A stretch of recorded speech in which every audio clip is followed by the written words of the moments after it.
Peace, y'all. It is I, the Emma Energy Master Allah, and you are watching episode 3 of 5% Nation, the Solar Return. If you haven't watched the other videos, make sure you go ahead and check out episode 1 and 2.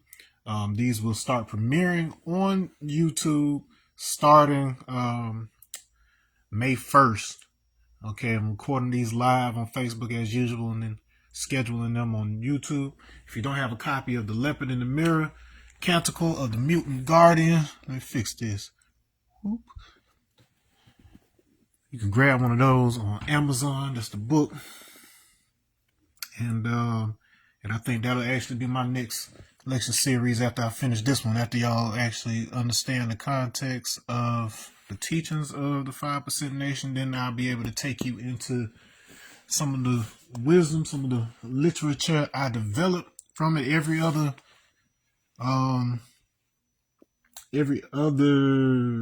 way of life, different religions, cultures, everybody has literature that extends and expands upon their knowledge beyond simply talking about something, beyond simply stating the facts of it, which is to say, for instance, even though science fiction is a made-up story, it is basically exploring real themes of human emotions, interactions. The authors have to draw upon their own life experience in order to create these stories. So while it may not be historically true, it still resonates as true with the audience because it's talking about things that they themselves also experience. By removing the specificity of history in those situations, it's allowing the raw emotion to be more easily accessed by the audience. And that's important in this conversation because we're talking about the 23 scientists of the 5% Nation of Gods and Earth. So this is the second thing that I received when I was learning.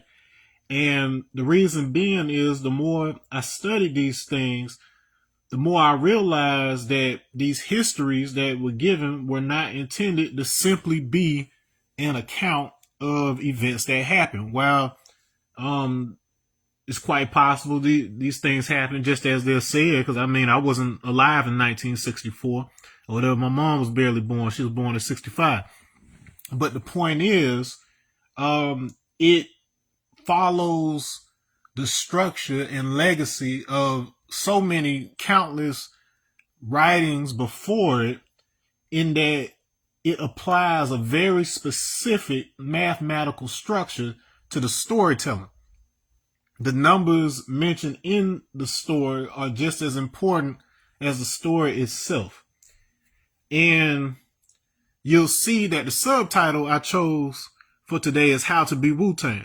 If you don't know my background, in 2019, I began an experiment / community project to see what would it take to meet and actually start working with Wu-Tang. And I was successful in that regard, but the lessons that were learned along the way were more valuable than anything. And it's largely due to what I learned from these lessons themselves, from the 120 lessons and from the Supreme Mathematics and Supreme Alphabet. It wasn't that I did anything necessarily special on my part, and it's not that anything happened special on Wu-Tang's part, but it was the fact that I knew by that point through other things I had experienced and trained in that you have to have the same resonance as something else in order for the two things to be brought together. That's just a rule of the universe. And so I had to start asking myself the question, not how do I force who and what I am into Wu-Tang, but to look and see what part of me is already resonant with Wu-Tang.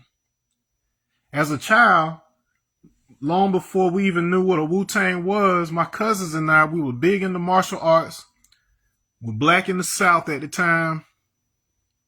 My cousin's father, our fathers, uncles, whoever grew up in like the 70s and stuff. So like they were on the same like kung fu tip as Wu-Tang was. Like they grew up with those kung fu movies and stuff. So we had a lot of those classics and would peruse those libraries. And so when we would see, your Power Rangers or whatever else, it wasn't enough for us to just sit around and play like them. We wanted to learn martial arts for real. And then, and we actually went out. We didn't go looking for trouble, but we defended the weak. We learned the self-discipline to not go start in trouble, but at the same time having the strength to defend and protect each other if we found ourselves in trouble. And that foundation was a no-brainer by the time Wu-Tang music was on our radar in the early 90s. At that time, hip-hop was of course popular in New York, and you had different musical movements starting to spring up in the early 90s, but hip-hop wasn't everywhere like it is today at the time. And so you still had entire counties and places, especially in the South, where you did not have hip-hop stations that played either only hip-hop, or you didn't have stations that would have it at all. Like the most you would often get, like you might get a MC Hammer or a tag team type song or something like this. Or if an R&B track just happened to feature a hip hop artist like that, that's why Mariah Carey's Fantasy featuring Old Dirty Bastard was such a big deal. And so a lot in the South, Wu-Tang reached a lot of younger people, that didn't have access through their appearances on tracks like with SWV and different cats like that, right? All right. So one of the other important factors that came into play, and this isn't even just when, we started putting together the Advocates, and I'll tell you what that was all about in Macon. But even before then, me growing up, I understood, and I used to listen, like anything RZA wrote, anything that any interview he did, I always paid attention. And one of the things that I picked up on early was the importance of numbers. Like how he would, why are there 9 men in the group? Why would he do stuff on certain dates? And so on and so forth. And if you watch my recent lecture series, about the 19 code, I was talking all about that, how you have this global system, a very sophisticated system that is coordinated with the actual math of the planet, such that you don't necessarily need to take somebody else's word for it. Like you can simply observe for yourself the relationships over time. But you had ancestors who did the work for us and then recorded these things, and from generation to generation they would refine it. And out of that same lineage, throughout human history or whatever, we ultimately ended up with the supreme mathematics and the supreme alphabet. And so even if somebody receiving that for the first time doesn't realize that it's part of something like that or an extension of that, to them it may sound like a culture shock or something different from what they're personally used to. But even so, if you get your plus degrees and you engage with this long enough, you'll start seeing that once again it resonates with a much larger school of knowledge that is universal and essential if you're going to have a conversation about trying to establish global peace. So when it comes to this question of how to be Wu-Tang, the major question that I had to ask myself, because, all right, so matter of fact, I'll just go ahead and tell you the narrative. So despite, like I told you, already having certain influences even before Wu-Tang was even on our radar, my cousins and I, we had a hip hop group in, like the end of high school, beginning of when I went off to Florida A&M for business school. called Wind Clan, and it was largely influenced by the Naruto Japanese manga comic. And I'm talking about like, and this was before it was really popping throughout the U.S. Like everybody in their mama, loves some, Naruto and Boruto, all that good stuff now. But we were reading it while it was still coming out in Japan, so we were ahead of the game, and we instantly clicked with this idea of ninjas who were going to school because we were in school. It just made sense, and so natural. So us growing up in the South, we were big fans of like Outkast. Most of my dad's side of the family from the Midwest, so we had a nice blend of everything that was coming out of Detroit. We love West Coast music, so we had a blend of all these things, and so at least sound wise, and then really with our aesthetic, because we have a certain style in the South anyway. We didn't look or sound anything like Wu-Tang, but because we were born into a world, we'll say born into hip hop, because we were of course already of age. But what I'm saying is, by the time we started rapping, it was a world that was already saturated with Wu-Tang, such that the only thing that most people associated with both hip hop and martial arts was Wu-Tang, and that's great branding. You can't be mad at it. This is the same thing that happened with Basquiat, where if you grew up in an urban environment surrounded by graffiti and, hip hop themes and jazz themes and blues themes, and, you grew up in the 90s with Afrocentrism and all these things popping up, it's a good chance that you're going to have at least some elements when you express yourself in the form of art that might be resemblant of a Jean-Michel Basquiat. And so even though among us, we can all tell the difference between our work, if there's an outsider looking at that work, like in the art world, the stuffy, traditional way that the art world is run, they're just going to pigeonhole y'all into the same category to say, oh, okay, that looks like Basquiat. When you looking at it, you're like, this looks nothing like Basquiat stuff, but it's close enough in their understanding of art to where they category. So the same thing happened if you were a martial artist related to hip hop. And so that's why I had to ask the question, okay, what does it mean to be Wu-Tang without being Wu-Tang themselves? Like, what is really at the essence of it? And flash forward several years, I told you 2019 is where it really began. It really started as a joke, where I was sitting on the couch with my brother, and I just had this idea. I was like, I'm gonna open a sushi restaurant called Sashimi Shimi Ya. So you got sashimi, which is, they eat at the Japanese restaurant, and then Old Dirty Bastards Shimi Shimi Ya. So it was just a funny joke, and then we stopped, like we were laughing, but then we stopped for a second. Like, what, it would be kind of ill though. Like what if you had like a Wu-Tang themed restaurant, what I'm saying, where like you play like old hip hop records, and you might have had some memorabilia, like how you do, like how they have Hard Rock Cafe or something. Just spitballing, just coming up with ideas, not stifling creativity in that regard. And so I made a serious attempt at just looking at what it would actually take. And so, as many people before me, as I'm absolutely certain, have run into, no matter what you do that's Wu-Tang related, you are always going to run into the matter of the logo.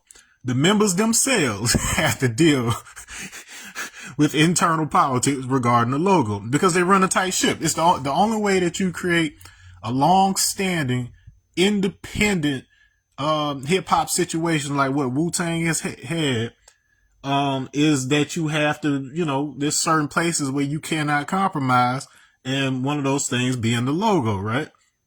And so the thing about it is, I always look at the different things that I do as not being the thing. It's not the goal, it's the thing that gets me to the thing. Because if I know what the thing is, like I can aim in a certain direction, but if I know what the thing is, I'm not thinking big enough. I need to be thinking big enough to where, and I need to be thinking open enough to where, whatever I'm aiming at, I have to keep my eyes open to see if there's a bigger blessing that's hiding behind it. I'm just aiming as far as I can see, but I don't know what it is that I'm really supposed to be hitting. You know what I mean? And so with that attitude in mind, I looked and I said, okay, well, what's the possibility here? And so in watching the Wu-Tang of Mics and Men documentary, one thing that I kept seeing happen was these disputes. So you start off with this situation where they're family first and foremost, like blood or otherwise. These were young men who grew up in like situations, you know what I'm saying, and who would have otherwise been rivals, who were pulled together under one banner in order to transform what was possible, not only for their own lives, not even just for their own borough, but really what was possible for the world. Because they were bringing East and West together, you know, in a unique way at the time. And once I realized those aspects of it, me, you know, sitting in the projects in Macon, Georgia at the time as I'm watching this, I realized that we had a lot of the same ingredients. And so it really came down to what's missing. Like what did they have that we did not have? And to be honest with you, it came down to these lessons. It came down to knowledge of self. Because even though it is a more public sort of thing, it isn't just isolated to Harlem anymore. You don't just have, you know, guys on the corner building or elders and stuff around. Like they were immersed in this in the, you know, when they were younger. You could, when you were walking on the block, if you greet somebody talking about some peace God and they the God, they gonna test you. They gonna ask you, what's today's supreme mathematics? They gonna test you. And then if you don't, if you ain't up on your lessons, they're going to beat your ass, send you back to the crib, go study, don't come back outside until you know it. And then if you know it, that's peace. Go about your business. But this was done, you know, it's not necessarily like that now, but case in point, it sharpened you, and it was kind of an accountability partner type of thing. You can look at it as a fraternity, but I don't even want to get it mixed up in, you know, in the nonsense that we associate with fraternities nowadays, like, you know, in the college context. But this is what we're saying. So you create this framework of oral tradition and teaching that gives you a common spoken vernacular. It gives you a common operating system such that this was the precursor to what you probably associate with being we'll compare it to being an iPhone user. Like if you're an Apple fan, you already know a lot of your stuff is not compatible with everybody else's stuff. You got a different charger for your phone. You've got a different internet browser. Like all your stuff is like an in-house contained system at the end of the day. And Wu-Tang is a different animal from being a 5%er. Whereas you can only be Wu-Tang by literally either being born into the family, or you're signed with one of those companies, or otherwise have legal access to the use of that logo or whatever else, licensing, whatever the case may be. There are barriers to entry that are typical of any economic situation. So you have an economic barrier, but everything about who they are and the foundations of who they are public access, because they got it from somewhere else too. Like they ain't the first dudes to ever watch kung fu movies and not the first dudes to ever rap. And all of that. And then as far as those two things go, you have several clones out there. You have many people who emulate those aspects of it. But the one aspect that you don't get nearly as many people engaged with and inquiring about is the knowledge of self. The knowledge of self was the key. Because the people that I talked with and the people that I engaged with in those early days, I built with them completely on the level of the lessons. Because whether or not I knew it and whether or not it was intentional, it's a natural screening process.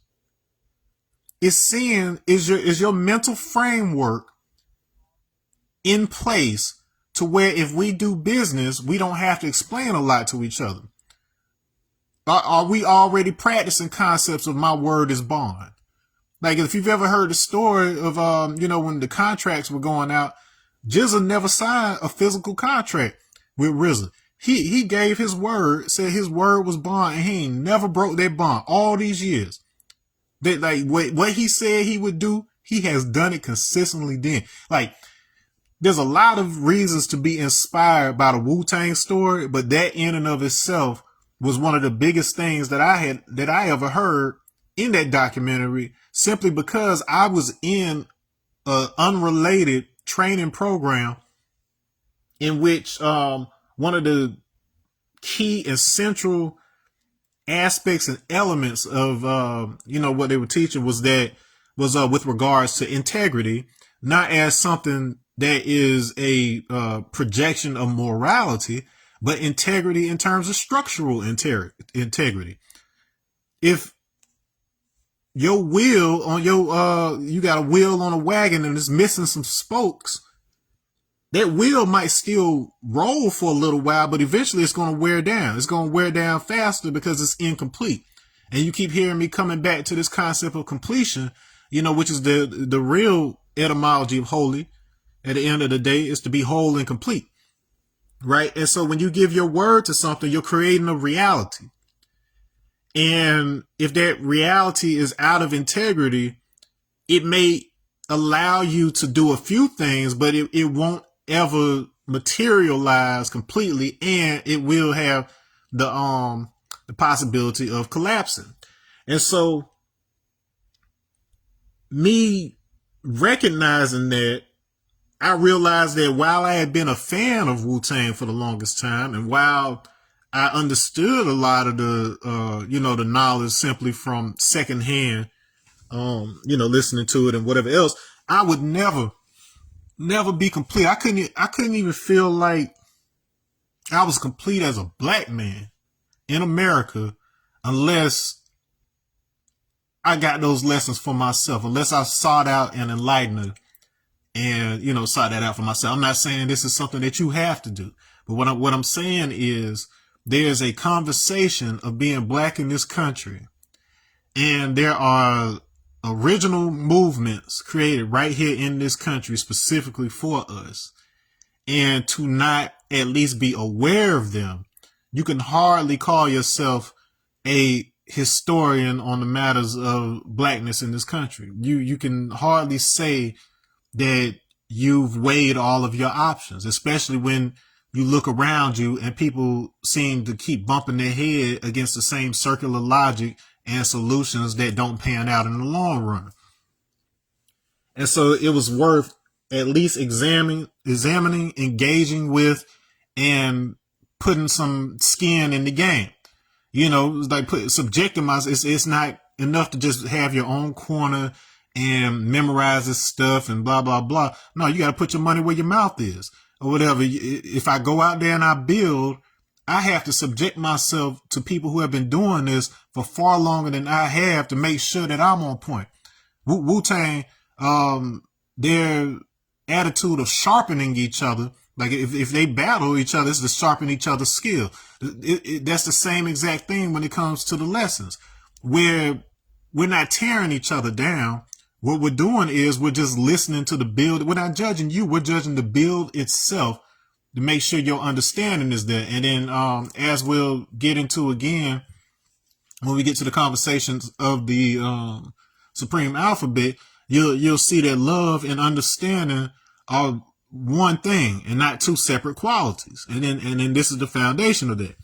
Okay, and so with respect to the structure, when I got ready to build the Mavericks as basically a super group for Macon, Georgia, because the music scene was stagnated and you had people who were rivals or going at each other when you don't have the luxury of all that if you don't have a real scene. Like most of your most talented individuals, they go off to other cities, they go off to Atlanta, or they go off to other places and start repping those places. That doesn't bring resources back to the city where you're living and where your mama and your kids and whoever else are living so that they can have opportunities. And so the conversation needed to be shifted. And so we needed something that was unique to us. We needed something that was ours. But in me recognizing that the Wu-Tang foundational aspects were not something that they pulled out of the blue, but were actually using the math of the universe, that they were using the structures that society is built on. You've had some of them other folks, some of them 10%ers who know this knowledge and have used it to gain advantage over, the poor. But the knowledge itself was neutral. Like it doesn't belong to just one, individual, nothing like that. It's objective. It's the sciences. It's the math of how this reality operates. And so at the end of the day, if you aren't aware of that, you can't be super mad, if things don't pan out for you. Like your will, like I said before, your will may be running to some degree, but it's eventually going to break down if it's not resonant and building that constructive resonance that causes it to perpetually rise up. And so this is one of the concepts that is central to the Wu-Tang W, which brings me over here to the scientists. All right, so 23 scientists. We'll get into the semantics around the 23 and then one that came later. But why 23? Why this, that, and the other? Okay. So we'll come back to Wu-Tang. So a lot of this technology that I'm about to share with you, with regardless to the numbers and the alignment and all of that good stuff, I tried to teach niggas when it came to the Mavericks, but depending on their maturity levels or experience levels, oftentimes they had no idea why I made the choices I did, even though I told them exactly where they could, understand where I'm drawing from. Like me and my cousins, when we had Wind Clan, we barely had to explain to each other why we were doing certain things because we were drawing straight from the Naruto comics. Like we basically would figure out, okay, who in our lives is a lot like this character, who's like this character, blah blah blah. Who am I like, or whatever else. And so we would experiment with that to see if those interactions actually play out like that. And then what ended up happening was we found that we were able to predict the behavior of people in our circle or people we wanted to meet and so on and so forth, and be several steps ahead, like we were playing a game of chess. And when you have that and you have a righteous foundation, you start to understand how you can be ahead of the curve while not having to take advantage or shoot somebody else down. At the end of the day, it's just like when you like I say also with the martial arts, it gives you the power to kill, but it gives you the awareness to know when that's not necessary. Like with young cats, these YNs out here, a lot of the reason why there's so much shooting and killing going on is because they don't know any other options. It's like the second they feel threatened, and it doesn't take much nowadays, the second they feel threatened or whatever, their first resort is to go straight to the strap. Well, when you actually have been in combat, if you've actually, whether it be hand to hand or if you've been to war or whatever else, you know what other options you have. If you don't have but one bullet left, you got to figure out other ways that don't necessarily cause you to have to go to your last resort. And so just like how you have more options when you actually understand the mechanics of fighting, the way you can subdue somebody without maiming them or killing them, which is what a civilized person does. Similarly, when it comes to the knowledge, you don't have to resort to, devolving into needless arguments that result in violence if you have a mental framework within which to work. And because both of you are doing your studies and whatnot, or whatever, you don't have a lot to explain to each other because you're already resonating with the same science. All right, so that's why we call ourselves scientists in that regard. Now, okay, so the first thing I'm going to talk about is the first 9 born of Mecca. So on October 10th of 1964, Allah, his first 9 pupils, were introduced to the knowledge of self for the first time. And so these, those 9 were Karriem Black Messiah, Salaam, Al-Jabbar, aka Prince Allah, Nihiem, Bismi-Allah, Akbar, Kihiem, Bilal, later Jihad, and then he was known as A.B.G 7. Then you had Al-Jamel, and then Uhuru. Okay, and so you should notice right off top that just like there's 9 firstborn, you had 9 slots for Wu-Tang. And if you saw my previous video, there was a correlation between the Yoa cosmogram in the Congo as well as Te, a standing wave. There's so much science plugged into that concept of born, manifesting something from mental to physical. So Allah had the idea for the 5% nation, and then in generating those 9 disciples, he was manifesting his determined idea from mental to physical realization of that plan. Okay, so the number 9 is heavily associated with that. A child is born in 9 months from mental to physical. So when you make these sort of alignments, it has a certain resonance to it. It's something that is embedded in us subconsciously, because the entire environment that we operate in as a living being is quote unquote governed by certain organizational principles of efficiency. The entire universe is lazy, which is to say it doesn't spend a lot of time trying to come up with new solutions so much as establishing working solutions and then giving you several options on how you can reach that same destination. All right. You got that? And so, the way it does this is in the form of what we call number. You may think that math and numbers are something that we made up, but all we did was articulate it. All we did was put symbols and stuff to it. But even the symbols that we chose for it initially were based on geometric, consistent patterns already occurring in nature. And so, like I said, when nature finds a stable pattern or a stable way of doing things, it will continue to use that exact same pattern. And so, in this case, there was an intentionality to Allah choosing 9 firstborn. All right. And so, after that, so you might be asking yourself, well, how do we get to 23? Well, I'm about to tell you.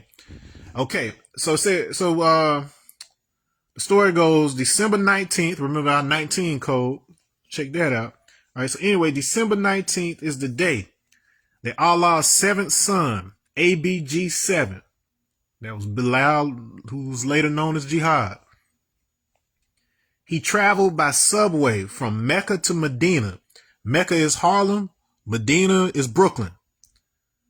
If you have knowledge of self outside of New York, it's very, very, very, very, very likely that you are you're a part of the tree or the legacy of the first 14 born of Medina, of Brooklyn, like Jizza.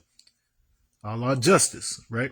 All right, so Mecca to Medina to share the knowledge with the brothers that became known as Medina's 14 firstborn from the 19th of December to the 25th. So this is leading up to Christmas. You know, my birthday is technically the 24th on paper, but I was born the exact moment the prime meridian crossed into December 25th in 1986.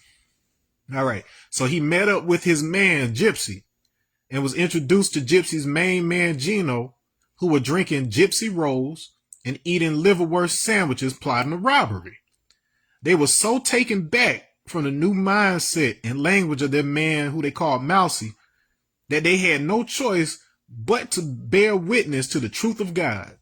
These two became known as Gykee mathematics Allah and universal Shammguadd Allah. All right. The first to the fifth firstborn were taught at 203 Carlton Avenue. The Brooklyn Stronghold is what they called it. Right? The 6th to the 14th, so the remaining 9.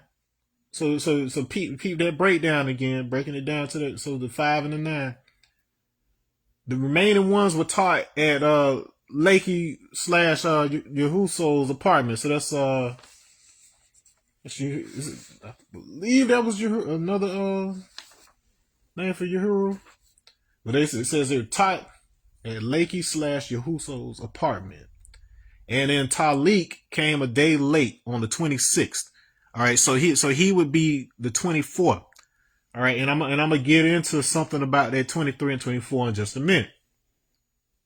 All right, so the firstborn of Medina were Hashim, aka the Honorable William Broadhead, Gykee Mathematics, aka the Honorable Lord Carlos Woods, 3 Bahim, the Honorable Joe Cooper, then Universal Shammguadd, the Honorable Herbert Stanley Bates, then Shasha, known as the Honorable Richard Stokes, Gamal, aka God Deaf, who was the Honorable Gordon Johnson.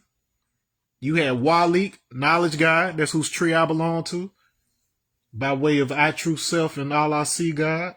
His honorable name is Waddell Godson. Then you got Ahmad, the Honorable Henry Johnson. You had Ralik, aka Black Seed, who was the Honorable Robert Perry. No, there you go. Yeah, then Yahuso Lakey. That's my bad. I'm rusty, yo. Yahuso Lakey, the Honorable James Upshaw, the 10th of the Medina firstborn. Then you got Akim, who was the Honorable Samuel Richardson. Bali, the Honorable Charles Callahan. Then Ali, the Honorable Alfred Headley. And then last but not least, Sahim, the Honorable Robert Gatlin.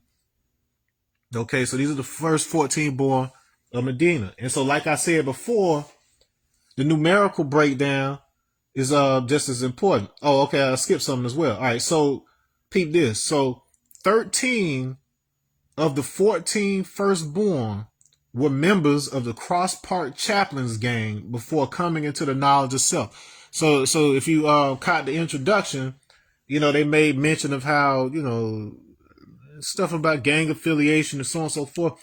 It was these young men, like around like middle school, young.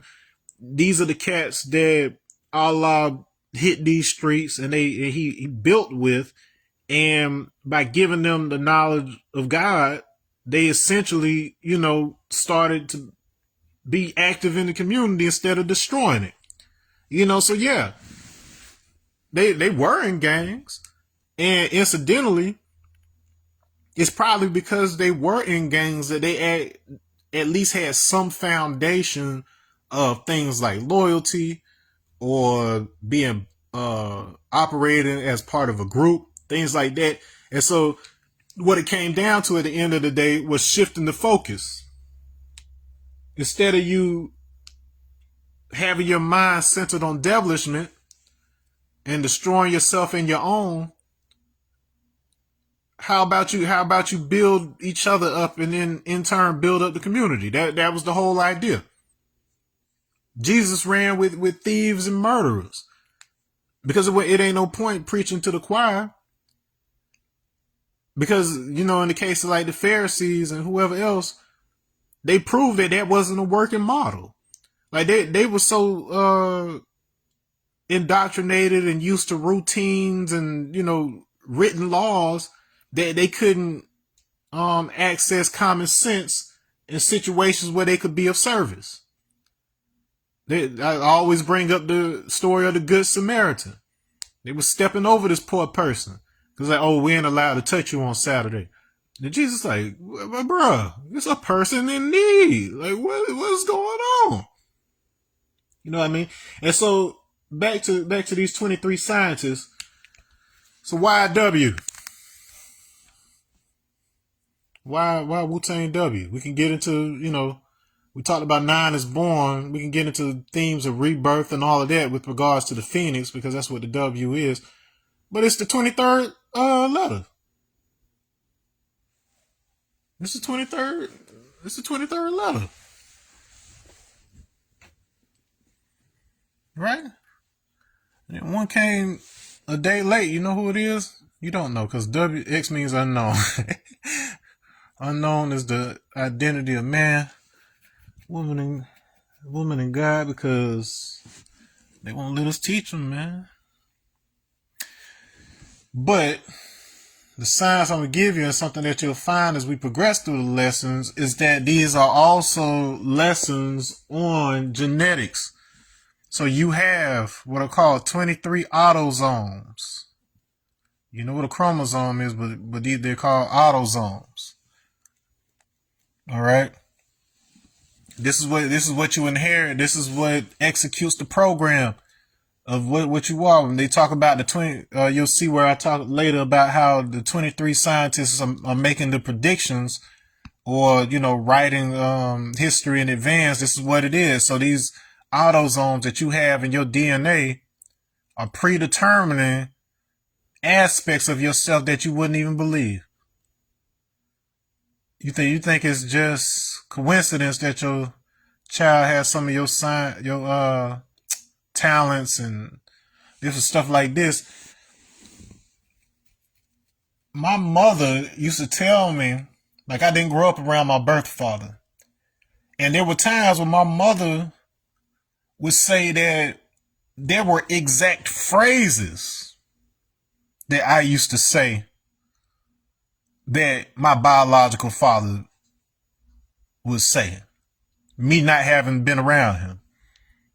So when I say the level of information density that gets compressed into what we interpret as genetics, which respond directly to the environment. So outside stimulus has an effect on the internal state, which then in turn determines the steady state that is written on this code. It works exactly like computers and all that stuff. Computers are an imitation of us, not the other way around. Okay, so these 23 autosomes are doing that. Who's the one that came late? The one who comes later is the sex chromosome. That's the one you get from your parents. So your mother, she's got 2 of these. She's got 2 X's. Your father has an X and a Y that he could donate.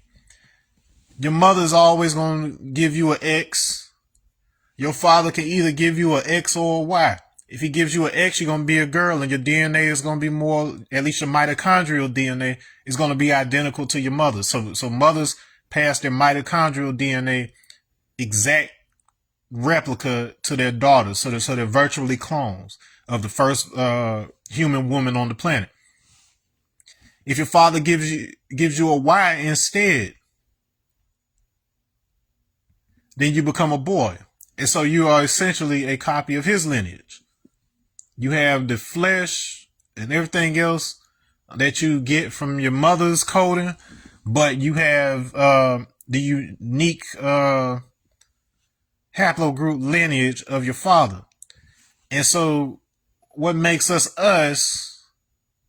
the vast majority of us in the black nation, is in association with one of the DE haplogroup lineages who carried the YAP plus insertion, otherwise known as ALU, because it comes from something called A. luceus, a microbe that helped to shape Homo sapiens' ability to map their environment and map their speech onto the brain. And so while other peoples outside of this lineage took other pathways to get there, namely by mixing with Neanderthal lines, which includes Denisovans, because Denisovans are a branch of Neanderthal. Even though they arrived at something that looks similar on the surface, the pathway that we took to get to that conclusion is just as important as the conclusion itself. It's not enough for two things to look alike. It's just like, I don't know. It's like if I took, it's like me taking shortcuts to make your meal or make your cake or whatever. I don't know. Just taking whatever shortcuts. And so to make something, to make your car, I put Band-Aids and paper clips together. But then I made the outside shell look real nice. Meanwhile, over here, I've got the real deal, where I took that time and I made sure all the parts are together the way they are. Both of them may run for a little while, but that one that does not have structural integrity, the very first thing that I mentioned in this talk, that car is going to run down and probably explode. It's going to lock up on you. It's going to cause you way more trouble down the line. And you compromise your demand for structural integrity just so you can save a couple bucks. Like, hey, I'm not knocking. I understand people have different economic situations. I get that. But at the same time, you also have to know where you can compromise and where never to compromise. And the reason that our situation is where it is oftentimes is because of those places where we've chosen to compromise. So when I present this, I do not need to indoctrinate you. I do not need to force you. I don't even have to hang the threat of hellfire over your head when it comes to these lessons. What I'm doing and showing and proving to you is the essentiality, the essential nature of what I'm teaching you as something that exists regardless of whether I call it the 5% nation or not. Because this knowledge precedes spoken language. It precedes physicality. It is the language by which the universe itself organizes. It is evident all around you. You could be a chemistry major, you could be a biology major and then be aware of these right here, but you would not have known to connect that to the woo-W. You wouldn't understand that a phoenix is something that once it burns out, it regenerates itself. It lives again. It falls and then it rises again. We return like Jesus when the whole world needs us. That wasn't just something slick to say in a song. It's this W.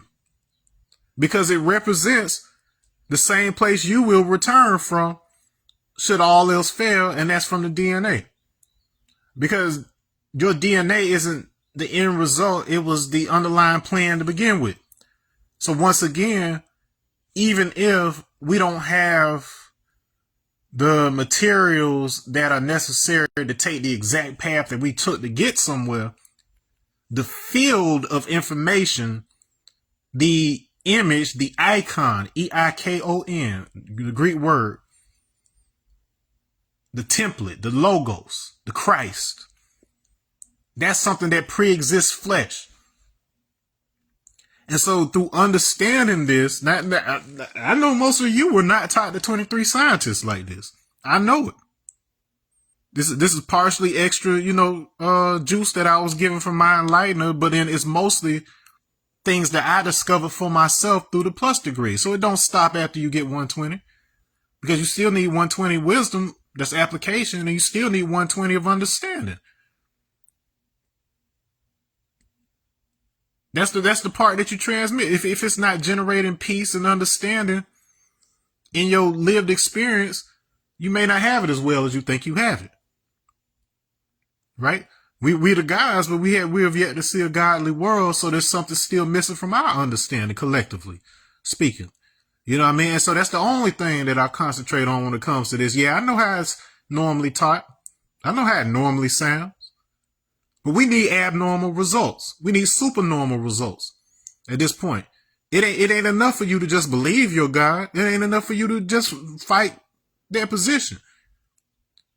Each one should teach one according to their knowledge. Where within the sciences that they use as part of their validation system, where within the sciences and the mathematics that people pay to learn when they go to college, where within the academically accepted sciences are they saying this exact thing? Because if you are indeed drawing from the word of God that pre-exists physical creation, it should be evident in virtually everything that you could bring it to. And as you've seen me demonstrate, I put a lot of hours and work into combing through every single thing that I'm presenting to you to give you several angles through which you can access that. Most importantly, because I know who you're going to face. Now, once again, when you're preaching to the choir,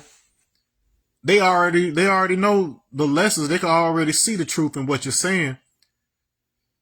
But I've literally been watching videos. They do funny videos on the Daily Show where, you know, Buddy will go around and he might, let's say he'll talk to a few like MAGA people in Texas or whatever else. These people are they're not operating on rationale or logic at all. You could present the most rational 1 + 2. If Trump told them that 1 + 2 is 6, it is 6. They don't care how he arrived at his conclusion for them. So you cannot approach an irrational person with rational thought. It's like throwing pearls to swine. So what you do is you turn internal and you work on becoming what you're teaching. You put it to the test against the design that is embedded in you, the divine design that is embedded in you. If you're coming from a Christian background, you may refer to it as the Holy Spirit. All that means is the complete record. Holy comes from complete. Spirit comes from breath and or words and other languages that are associated with that are Akash. Space, ether. This is what spirit actually is. So what we're referring to when we talk about the Holy Spirit is that the drop of God that stays with you, that's within you, your energy. It contains the complete knowledge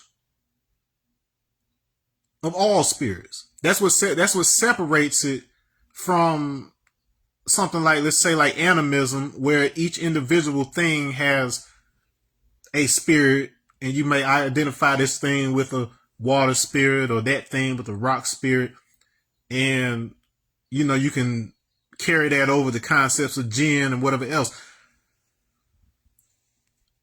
The problem isn't their inherent nature, but rather the exact same problem you have if you go to anybody else for information. Even if they are well-meaning, they can never give you the complete story, because the complete story has already been embedded within you and requires that you get your ego out of the way so that you understand how to listen to that drop of divinity within you, so that it could give you access to the full story. And it's going to shape it according to your particular understanding. It's a reflection of you, so it knows how to translate it into exactly what you need. This is the exact same concept as the chi, In Odinala in Nigeria, it's the same concept as the Ka in Egyptian. So you think you're doing something by talking about no, I got the right thing, you got the wrong thing. What I believe is better than what you believe. No, you're all saying the same stuff because the very act of speaking comes from the same one template to which we refer to as the Word of God. The Holy Spirit, that's what it is. It's not something that's exclusive to Christians. Everybody has the same concept. Even within animism, in the context of like Japanese Shinto, they still recognize that every one of those spirits come from a like source. The only difference is we cut out the middleman. We say, okay, well, if my entire mental framework is aligned with the source of all spirits, I know everything they know at that point. Okay, so this is like, if you, I would be so bold as to say that the teachings of the 5% nation, properly understood, is more similar to what Jesus is said to have taught than most of the things that you see out here. There may have been different wording used that was relevant to the people he was teaching it to at that time. But I guarantee you that in practice, this might as well be the equivalent of what my advocates were to Wu-Tang. And it was because of the compatibility between every little detail, from the logo to just all the different details that I embedded into that, was so compatible that it was a no-brainer. And I had given myself a year to work with Wu-Tang, once I put the intention out there. And then it ended up happening within months. Like way sooner than expected, simply because the resonance was already so strong that all I had to do was submit to it. Instead of me having resistance to my own intention by allowing things like fears or doubts or whatever going in, once I set the intention and I knew I had set the structure up with integrity, all I had to do was allow it to be what it is. And that's what any of these scriptures is teaching you. So we are the error correction system. Positive elevation always corrects errors. That's an acronym we use for peace sometimes. And then peace is supreme understanding for the benefit of the whole. Remember, there's that whole again, holy. Love and understanding are one thing and not two separate qualities. So all of those things have to go hand in hand. Peace, understanding, and love. They're one thing, but then the difference is, when you're talking about peace, you're talking about on scale. And the only way that you're going to have love, peace, understanding on a large scale is that you have to understand the error correcting code of the universe itself. Your DNA has error correcting code. If you watch my other videos about Adinkra codes, the supersymmetry principles that they talk about, black man, Sylvester James Gates discovered this. There's error correcting code in the symbols. So our words were not arbitrary. Our sounds were not arbitrary. They were built to be actual error correcting code in the world. And if you don't see the world's errors being corrected, naturally you also do not see peace. It's because we don't know our original language. Origin does not mean past. Origin means your center, your heart, your central concept. That's where the chi resides. And it projects the personality onto the surface of the individual or the object. So as you can see, this isn't a simple history lesson about 9 people that Allah decided to teach, and then one of whom decided to teach 14 more. That's important too. But it's a lesson about how you operate and how your own body operates, how you manifest it. All right, that's enough for today. So, if I get a chance to record over the weekend, I will. But either way, the next episode, we are getting into the supreme mathematics. Probably one of the things you have been salivating for, wanting to get your hands on. But these other conversations were necessary. And you see why, because it's too easy. Like, you could just look up versions of some of this stuff online, but you're not going to get somebody that's going to build with you on it the way that I'm doing right now. And this is why we have to create more like that. You have to be equipped and we have to be efficient, such that if you have a conversation with somebody, not even if it's just about this particular subject matter, but just in conversation, they should know that there's something resonant and structurally sound within you that causes them to want to know how they can get some too. How can I drip like you? Instead of people wanting what you're wearing, they want some of how you building. That's what it means to be God. That's what it means to be Earth. That's what it means to be the maker and creator of the universe. It's built on that foundation, and then after that point, it's just a matter of scale. If you know how to build it in a petri dish, eventually you can scale it up and figure out how to make a universe. They already do this stuff. They already know how to create like pocket dimensions and stuff like that. It's not even a difficult concept once you know the basic bones. And ironically, we're the holders of the basic bones. We're the holders of the Ark of the Covenant. This thing I wear around my neck ain't just a cute symbol. It's a diagram for the entire operation of the universe. As you will learn as we continue. So on that note, I'm going to say peace to y'all until next time. Y'all stay safe out there.